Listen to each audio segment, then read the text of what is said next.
Anyways, there's this Tom Scott video that I saw.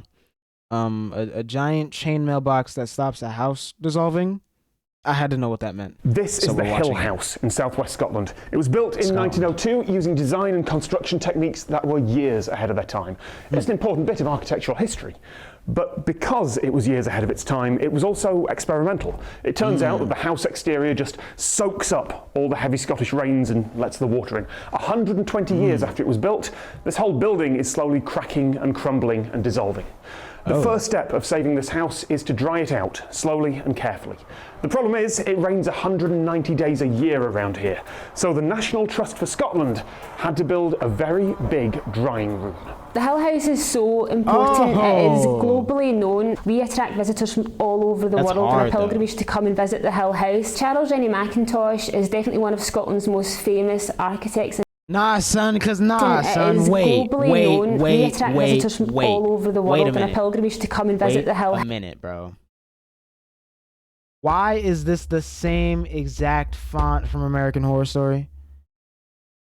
Because of that alone, you will never catch me in that house. Charles Rennie Mackintosh is definitely one of Scotland's most famous architects and designers. It is Mackintosh's domestic masterpiece. It really is so ahead of its time. When you walk through the front door, when you picture what was essentially a Victorian family living in this house, you realise how forward-thinking Mackintosh was in his design. He used a material called Portland cement on the exterior. There was no lime at all used on site as well. We're located in one of the wettest parts of Scotland in Helensburgh, so it really was a recipe for disaster. The Hill House has been described as dissolving like an aspirin in a glass of water. The box basically buys us some time to dry the house out, shelter it from around 86% of the elements. It acts like a giant umbrella and shields the house from the weather. The walls of this box are made of chainmail.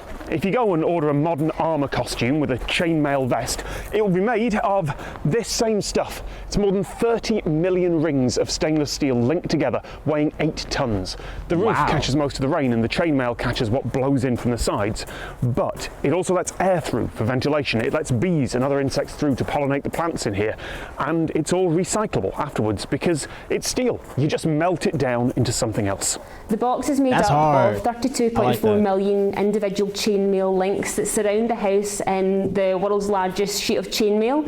In terms of construction, it took 9 months, and all of the chainmail links were hand sewn, so it was a very, very time consuming project and definitely a labour of love. It really is one of a kind. It cost around £4.5 million. If you were to cover the house completely, it would be at risk of suffering from environmental shock and it would cause more damage than good. The box still allows the house to breathe, that's really important. It would dry out too quickly, it would cause damage to the exterior and indeed to the collection inside the property as well. Before, you'd be able to visit the house and it was here on its own and it was amazing, but the box adds another level.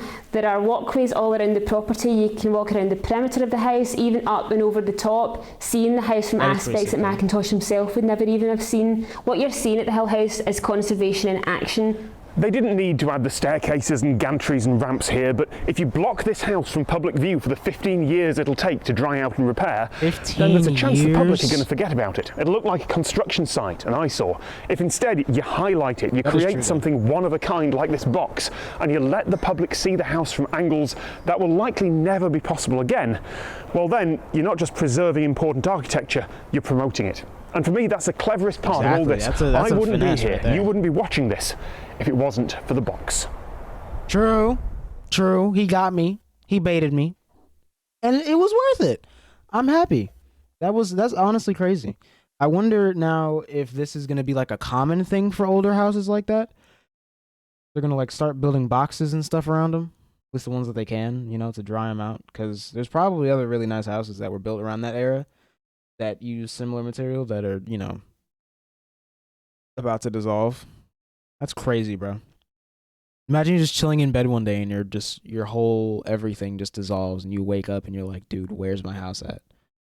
I would be mad, me personally. I would be mad.